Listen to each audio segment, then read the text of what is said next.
मैं अरविंद गौड़ आपका स्वागत करता हूं सावी इंस्टीट्यूट के ऑनलाइन नर्सिंग क्लासेज में। Happy nurses day student. Nurses day की आपको बहुत बहुत शुभकामनाएं। आज हम जिस टॉपिक के बारे में डिस्कस करने जा रहे हैं स्टूडेंट्स, वह टॉपिक है आर्टेरियल सेप्टल डिफेक्ट। ये एक हार्ट से संबंधित जो डिसीज है या डिसऑर्डर अपन बोल सकते हैं। ये कार्डियोवास्कुलर डिसऑर्डर है जो बच्चों के अंदर जन्म से पूर्व या जन्म के बाद मोस्टली पाई जाती है। कॉमनली जो है 2 साल से कम उम्र के बच्चों के अंदर पाई जाती है आर्टेरियल सेप्टल डिफेक्ट। ठीक है, तो आर्टेरियल सेप्टल डिफेक्ट क्या होती है? एक कंजेनाइटल हार्ट डिसीज है। आर्टेरियल सेप्टल डिफेक्ट बच्चों में होने वाली एक कंजेनाइटल हार्ट डिसीज है। किस प्रकार की डिसीज है? Congenital heart disease. अब कंजेनाइटल का मतलब क्या होता है? कंजेनाइटल का मतलब होता है जो बच्चों के अंदर जन्म से पूर्व या जन्म के तुरंत बाद या फिर जन्म से ही बच्चों के अंदर पाई जाने वाली डिसीज, उसे अपन क्या बोलते हैं? Congenital disease. ठीक है, जैसे कि आर्टेरियल सेप्टल डिफेक्ट जो एक हार्ट से संबंधित डिसीज है, कार्डियोवास्कुलर सिस्टम हार्ट से संबंधित डिसीज है जो बच्चों के अंदर जन्म के पूर्व या जन्म के बाद यानी कि जन्म के समय से ही पाई जाती है, उसे बोलते हैं कंजेनाइटल हार्ट डिसीज। ठीक है, कंजेनाइटल हार्ट डिसीज का जो है यह एक प्रकार है आर्टेरियल सेप्टल डिफेक्ट। ठीक है, नेक्स्ट चलते हैं अपन कि आज अपन क्या क्या डिस्कस करेंगे आर्टेरियल सेप्टल डिफेक्ट में। सबसे पहला अपन जो जिसके बारे में डिस्कस करेंगे वो है आर्टेरियल सेप्टल डिफेक्ट का इंट्रोडक्शन और डेफिनेशन। सबसे पहले अपन डिस्कस करेंगे इंट्रोडक्शन और डेफिनेशन के बारे में। दूसरे नंबर पर अपन डिस्कस करेंगे टाइप्स और इसके साइन एंड सिम्टम्स के बारे में। तीसरे नंबर पर इसकी पैथोफिजियोलॉजी और चौथे नंबर पर इसका ट्रीटमेंट क्या होता है, उस ट्रीटमेंट के बारे में अपन जो है डिस्कस करेंगे। ठीक है, नेक्स्ट चलते हैं इसका इंट्रोडक्शन। सबसे पहले इसके इंट्रोडक्टरी पार्ट पर चलते हैं, इंट्रोडक्शन पे। तो सबसे पहला पॉइंट क्या है? एक आलिंद सेप्टल दोष।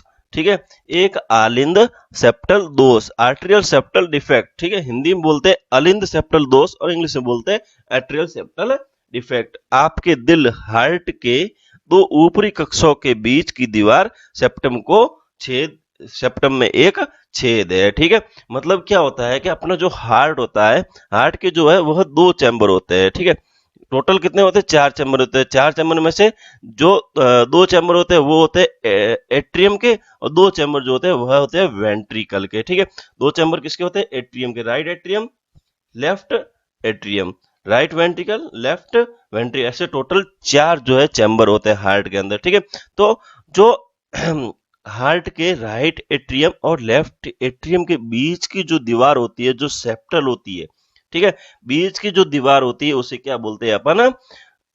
Arterial septal. ठीक है, और उस बीच की दीवार आर्टेरियल सेप्टल के अंदर जो है वह डिफेक्ट हो जाना, हॉल हो जाना, उसे अपन क्या बोलते हैं? Arterial septal defect. ठीक है, तो पहला पॉइंट यही बोलता है कि आर्टेरियल सेप्टल डिफेक्ट हार्ट के 2 ऊपरी कक्षों यानी कि हार्ट के 2 ऊपरी चैम्बर के बीच दीवार में सेप्टम के बीच की दीवार, जिसे अपन सेप्टम बोलते हैं, में एक छेद है, मतलब छेद हो जाना। ठीक है, दूसरा पॉइंट क्या बोलता है? यह जन्मजात बीमारी है। यह जन्म के मतलब अपन बोल सकते जन्म के बहुत समय बाद जो है उत्पन्न नहीं होती है, जन्म से ही उत्पन्न होने वाली, जन्म होते ही बेबी के साथ में यह बीमारी उत्पन्न होती है, उसे अपन जन्मजात रोग कहते हैं। तो यह एक प्रकार का जन्मजात रोग है। तीसरा पॉइंट क्या है कि यह फेफड़ों से बहने वाले रक्त की मात्रा को बढ़ाता है। ठीक है, अभी के लिए इतना ही समझ लो कि जो ब्लड जो होता है अपने बॉडी का, हार्ट से हार्ट के बाद में कहा जाता है फेफड़ों में, लंग्स में, किस लिए?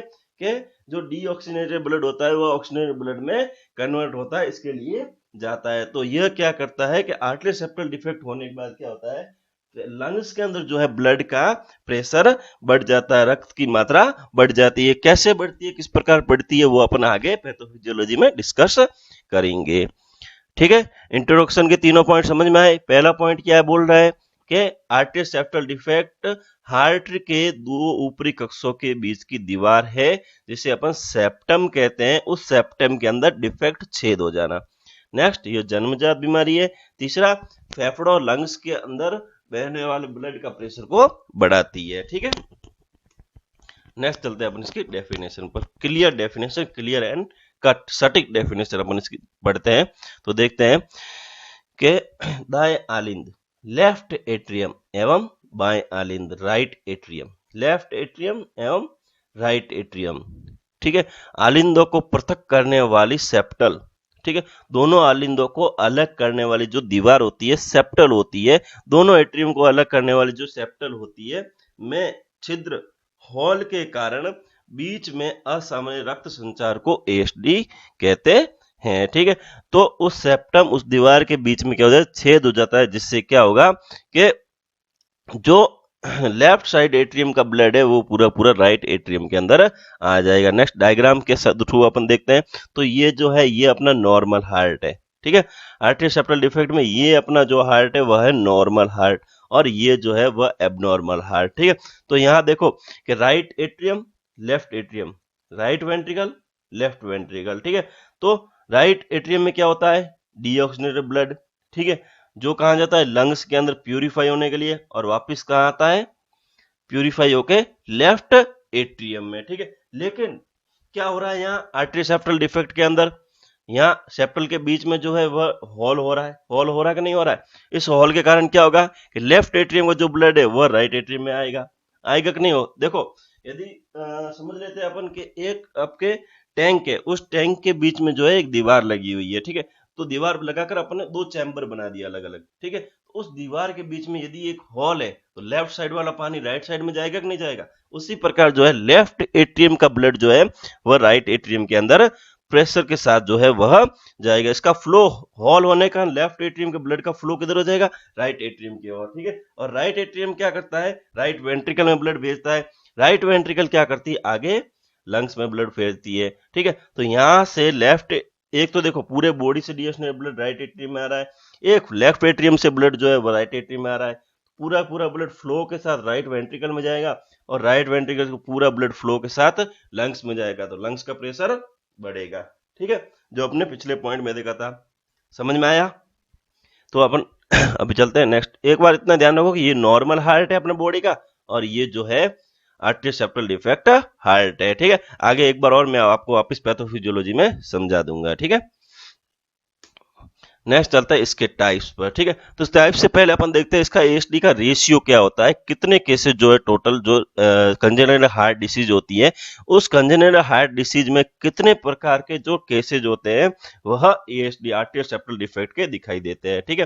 तो टोटल केसेज में से 6 to 7% केसेज जो है वह एएसडी के दिखाई देते हैं, ठीक है। मतलब कंजेनिटल हार्ट डिसीज के जितने भी केसेज होते हैं टोटल, उन सभी केसेज में से एएसडी के 6 to 7% केसेज दिखाई देते हैं, ठीक है। नेक्स्ट चलते हैं अपन इसके types of ASD. Artery septal defect के उसकी प्रकृति के आधार पर, उसके हॉल छिद्र की प्रकृति के आधार पर उसको 3 भागों में वर्गीकृत किया गया है, 3 भागों में अपन ने जो है उसको बांटा है, ठीक है। पहला टाइप इसका देखते हैं। तो पहला टाइप है ओस्टियम सेक्युंडम, ठीक है, ostium secundum artery septal defect, ostium secundum artery septal defect, ठीक है।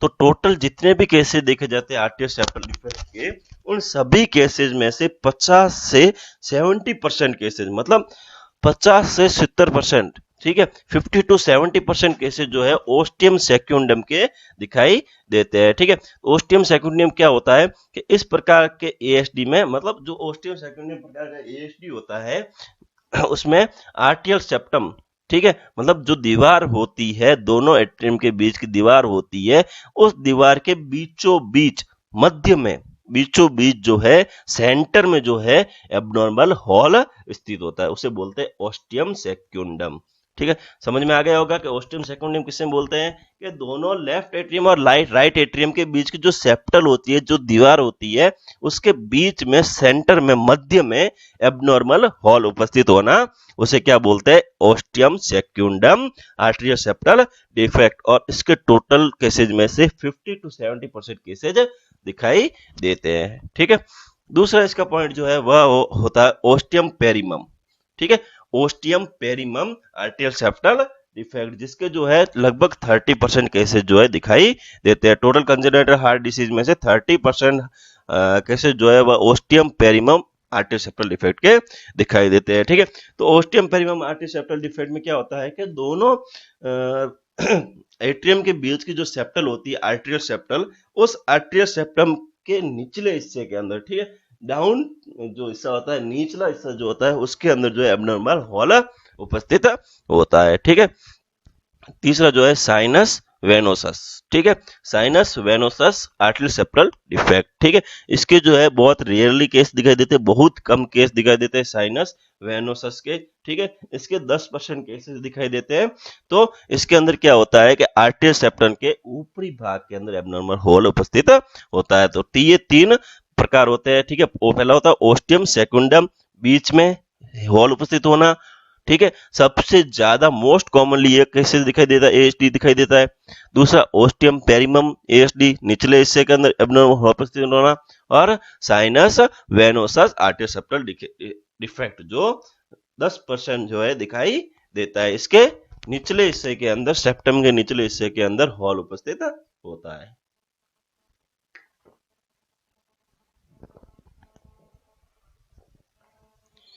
नेक्स्ट चलते हैं तो अपन इसके साइन एंड सिम्टम्स पर।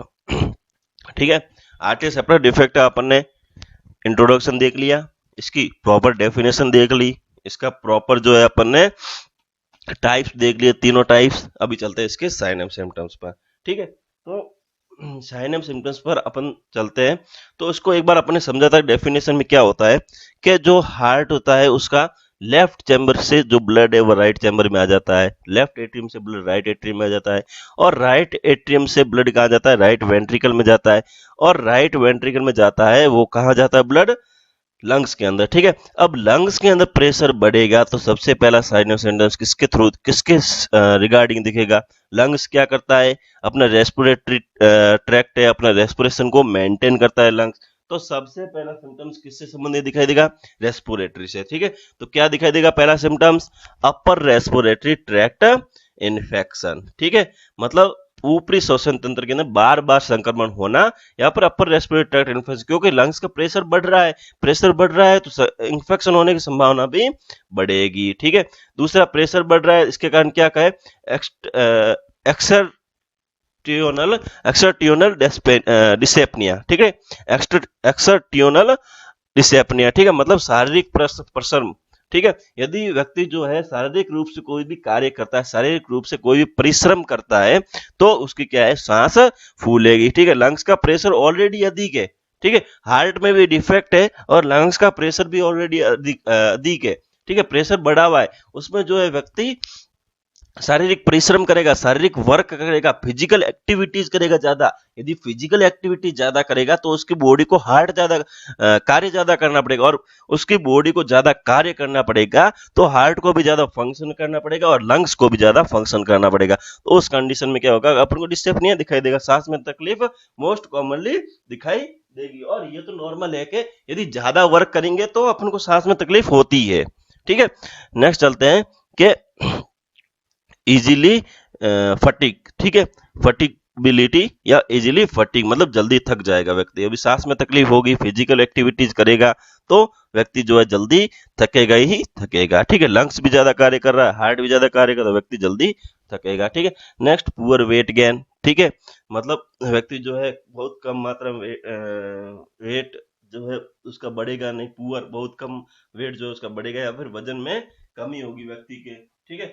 नेक्स्ट, स्टेथोस्कोप से जब अपन साउंड सुनेंगे तो मरमर साउंड अपन को सुनाई देगा। क्यों, क्योंकि व्यक्ति जो है डिफिकल्टी ले रहा है रेस्पिरेशन लेने में, तो मरमर साउंड सुनाई देगा। स्किप्ड हार्ट बीट भी स्किप होगी। और व्यक्ति के जो है, बेबी के जो है लेग, फीट और एब्डोमिन के अंदर जो है स्वेलिंग होगी। लेग, फिट और एब्डोमिन के अंदर जो है स्वेलिंग अपन को दिखाई देगी। ठीक है। पहला, अपर रेस्पिरेटरी ट्रैक्ट इन्फेक्शन। दूसरा, exertional dyspnoea, easily fatigue, poor weight gain. ठीक है। Murmur sound, skipped heart beat और लेग्स एंड फीट एब्डोमेन के अंदर स्वेलिंग। इतने साइन एंड सिम्टम्स को दिखाई देंगे। ठीक है। नेक्स्ट अपन चलते हैं तो देखते हैं कि नॉर्मल हार्ट जो होता है वह कैसे फंक्शन करता है, या नॉर्मल हार्ट जो है वह कैसे कार्य करता है। वैसे आपको एनाटॉमी एंड फिजियोलॉजी के अंदर पढ़ाया ही होगा कि नॉर्मल हार्ट जो है कैसे कार्य करता है, लेकिन इस वीडियो के द्वारा जो है अपन एक बार और देख लेते हैं कि नॉर्मल हार्ट जो है वह कैसे फंक्शन करता है। ठीक।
ठीक है स्टूडेंट, आई होप कि आपको समझ में आएगा नॉर्मल हार्ट कैसे फंक्शन करता है।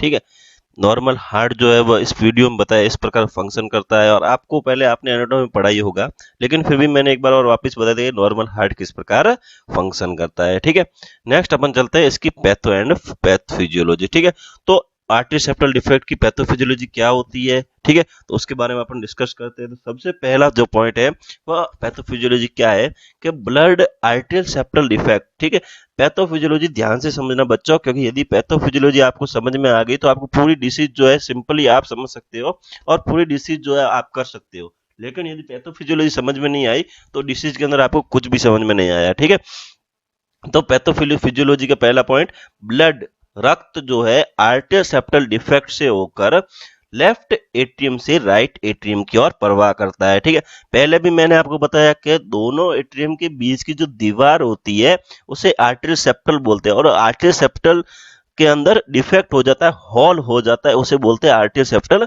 डिफेक्ट। ठीक है, तो पहले क्या होगा, सबसे पहले कि आर्टरियल सेप्टल डिफेक्ट से होकर लेफ्ट एट्रियम, ठीक है, लेफ्ट एट्रियम का जो ब्लड है वो राइट एट्रियम की ओर प्रवाहित होगा, राइट एट्रियम की तरह आने लगेगा। ठीक है, तो उसके बाद नेक्स्ट क्या होगा कि नेक्स्ट जो है दूसरा पॉइंट, ब्लड वापसी में वृद्धि के कारण राइट एट्रियम के आयतन एवं आकार में वृद्धि होगी। ठीक है, अब एक पॉइंट देखो कि जो लेफ्ट एट्रियम का ब्लड है वह भी राइट एट्रियम में आ रहा है। ठीक है, तो राइट एट्रियम ब्लड बढ़ेगा या कम होगा? ठीक है, राइट एट्रियम ब्लड बढ़ेगा, स्वाभाविक है, लेफ्ट एट्रियम का पूरा ब्लड राइट एट्रियम में आया है तो राइट एट्रियम का ब्लड बढ़ेगा। ठीक है, राइट एट्रियम के अंदर ब्लड की वृद्धि होगी तो उसके आकार और आयतन में भी वृद्धि होगी। जो राइट एट्रियम में वह फूल जाएगा, उसका आकार सेम नहीं रहेगा, उसका आयतन भी सेम नहीं रहेगा। ठीक है, तीसरा पॉइंट देखते हैं, तो ब्लड आयतन में वृद्धि के कारण पल्मोनरी आर्टरी के ब्लड फ्लो में भी वृद्धि होती है। ठीक है, पल्मोनरी आर्टरी क्या करती है, राइट एट्रियम से राइट वेंट्रिकल से ब्लड को जो है लंग्स के अंदर लेके जाती है, किस लिए? प्यूरिफिकेशन के लिए। ठीक है, राइट एट्रियम के अंदर ब्लड होता है डिओक्सिनेटेड, और पल्मोनरी आर्टरी के द्वारा ब्लड जाता है किसके अंदर? लंग्स के अंदर, प्यूरिफिकेशन के लिए, जो आपने अभी देखा ही होगा वीडियो के अंदर। ठीक है, तो ब्लड जो है वह यदि राइट एट्रियम में ज्यादा होगा तो राइट वेंट्रिकल में भी ज्यादा होगा, राइट वेंट्रिकल में ज्यादा होगा तो पल्मोनरी आर्टरी जो है उसका ब्लड फ्लो भी, प्रेशर भी अधिक होगा, उसका ब्लड फ्लो में भी प्रेशर होगा, बहुत ज्यादा प्रेशर होगा। ठीक है, चौथा पॉइंट अपन देखते हैं कि पल्मोनरी आर्टरी में दबाव बढ़ जाता है, अभी प्रेशर बढ़ेगा तो पल्मोनरी आर्टरी के अंदर दबाव बढ़ेगा और लंग्स के अंदर भी प्रेशर बढ़ेगा। ठीक है, जिससे क्या होगा कि अपन को आर्टरियल सेप्टल डिफेक्ट के साइन एंड सिम्टम्स दिखाई देते हैं, जो अपन ने पहले पढ़े थे साइन एंड सिम्टम, वो साइन एंड सिम्टम्स अपन को दिखाई देने लग जाएंगे। ठीक है, तो ये 5 जो पॉइंट है वह पैथोफिजियोलॉजी के। सबसे पहले क्या होगा कि आर्टरियल सेप्टल डिफेक्ट के कारण लेफ्ट एट्रियम का ब्लड है वह राइट एट्रियम में आ जाएगा। ठीक है, राइट एट्रियम ब्लड आएगा तो राइट एट्रियम का जो है आकार एवं आयतन बढ़ेगा प्रेशर के कारण, ज्यादा ब्लड होने के कारण।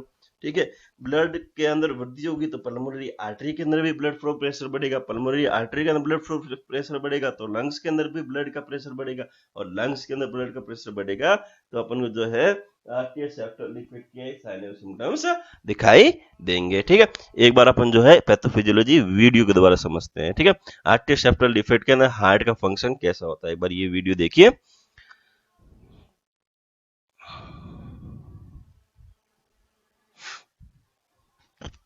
ठीक है, ये अपना नॉर्मल हार्ट है।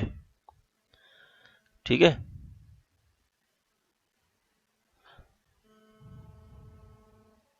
ये अपना नॉर्मल हार्ट है, ये क्या है? Right atrium, left atrium, right ventricle, left ventricle. ठीक है, बीच की ये दीवार क्या है? बीच की दीवार आर्टरियल सेप्टल, आर्टरियल सेप्टल है या नहीं है? आर्टरियल सेप्टल है। ठीक है, नेक्स्ट देखते हैं अपन, right atrium, right ventricle, left atrium, left ventricle, और ये क्या हुआ? आर्टरियल सेप्टल के अंदर क्या हो गया? डिफेक्ट हो गया, हॉल हो गया। ठीक है, आर्टरियल सेप्टल के बीच में जो है हॉल हो गया, डिफेक्ट हो गया, तो लेफ्ट एट्रियम का पूरा ब्लड जो है वो ब्लड फ्लो किस तरफ होगा? राइट एट्रियम की तरफ होगा। लेफ्ट एट्रियम से ब्लड फ्लो राइट एट्रियम की तरफ होगा, और राइट एट्रियम से ब्लड फ्लो किसकी तरफ होगा? राइट वेंट्रिकल की तरफ होगा, और राइट वेंट्रिकल से कहा जाएगा? पल्मोनरी आर्टरी द्वारा कहा जाएगा, लंग्स के अंदर जाएगा और लंग्स का भी प्रेशर बढ़ेगा। ठीक है, अब लंग सॉरी राइट एट्रियम और राइट वेंट्रिकल के अंदर ब्लड का फ्लो बढ़ा है तो हार्ट का जो है साइज एंड शेप भी चेंज हो जाएगा। ये देखो हार्ट का साइज एंड शेप चेंज हो रहा है। ठीक है,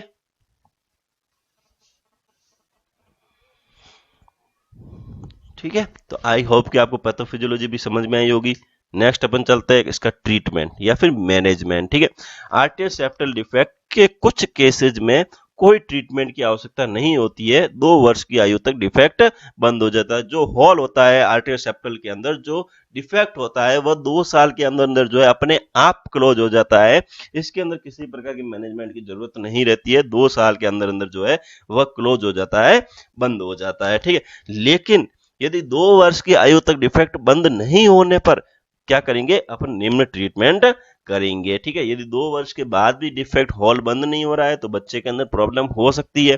ठीक है, तो उसके लिए अपन जो है निम्नलिखित ट्रीटमेंट करेंगे। पहला ट्रीटमेंट क्या करेंगे कि कार्डियक कैथेटराइजेशन द्वारा आर्टियल ओकल्सन स्थापित कर उपचार करते हैं। ठीक है, इसके अंदर अपन क्या करते हैं कि जो बेबी होता है उसके रेस्पिरेटरी ट्रैक्ट सॉरी हाँ उसके रेस्पिरेटरी ट्रैक्ट से होते हुए या फिर अपन जो है पल्मोनरी वेन या पल्मोनरी आर्टरी से क्या करते हैं, अपन जो है एक कैथेटाइजर सॉरी कार्डियक कैथेटराइजर अपन जो है इंसर्ट करते हैं। ठीक है, एक कैथेटाइजर होता है वह अपन जो है इंसर्ट करते हैं, कार्डियक कैथेटाइजर जो होता है वह इंसर्ट करते हैं किसके द्वारा, पल्मोनरी वेन के द्वारा। ठीक है, और उस हॉल जो आर्टियल सेप्टल के अंदर जो डिफेक्ट हुआ है, हॉल हुआ है, वहां पर जो है अपन सैंडविच पैच लगा देते थे। मतलब हॉल के दोनों तरफ जो है ऑकल्सन लगा देते हैं, दोनों तरफ पैच लगा देते हैं, जिससे क्या होगा कि ब्लड इधर से उधर,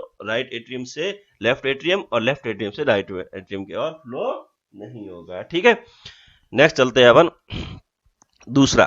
ठीक है, डिफेक्ट का आकार, यदि डिफेक्ट का आकार छोटा है तो अपन कार्डियक कैथेटराइजेशन द्वारा आर्टेरियल ऑकल्सन कर सकते हैं, लेकिन यदि आकार बड़ा है, ठीक है, बहुत बड़ा आकार है डिफेक्ट का, तो अपन जो है डिफेक्ट के ऊपर कार्डियक कैथेटराइजेशन नहीं कर सकते। ठीक है, तो उसके लिए 2 सर्जिकल मैनेजमेंट होते हैं। पहला है प्राइमरी रिपेयर स्यूचर क्लोजर, दूसरा है पैच रिपेयर पैच क्लोजर। इसके अंदर क्या करते हैं, ये अपन की जो ओपन हार्ट सर्जरी है उसके द्वारा हार्ट को सर्जिकली ओपनिंग बनाते हैं हार्ट के अंदर, और जो हॉल है उसके अंदर अपन जो है स्यूचर लेते हैं, तो उसको स्यूचर क्लोजर प्राइमरी रिपेयर कहते हैं। स्यूचर के द्वारा उस हॉल को क्लोज कर देते हैं। और पेच रिपेयर के अंदर क्या होता है, अपन पेच लगाते हैं, मतलब कोई भी स्किन का जो दूसरी स्किन से लिया हुआ टुकड़ा या फिर टिश्यू वगैरह जो उसका पेच लगाकर उसको स्यूचर के द्वारा अपन जो है अटैच कर देते हैं वहां पर। ठीक है, थैंक्स स्टूडेंट। आज की अपनी ऑनलाइन क्लासेज के अंदर अपने आर्टियल सेप्टल डिफेक्ट के बारे में पढ़ा था।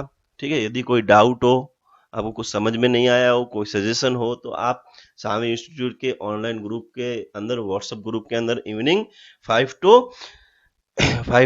7 PM तक डाउट पूछ सकते हो।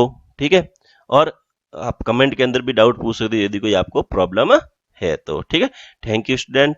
एक बार आपको वापस नर्सेज डे की बहुत बहुत बधाइयाँ, बहुत बहुत विशेष। और इस वीडियो के अंदर आपको एक लिंक दिखाई दे रहा होगा। ठीक है, तो ये लिंक है, इस लिंक के द्वारा जो है आप जो डायरेक्ट जो है पीडियाट्रिक के प्ले लिस्ट पर पहुंच सकते हैं। और इस लिंक के द्वारा या फिर आपको वीडियो के नीचे डिस्क्रिप्शन में भी लिंक मिलेगा, उस लिंक के द्वारा भी आपके पीडियाट्रिक का जो है डायरेक्ट आप जो है उसके ऑफिशियल पेज पे पहुंच सकते हैं। ठीक है, थैंक यू स्टूडेंट।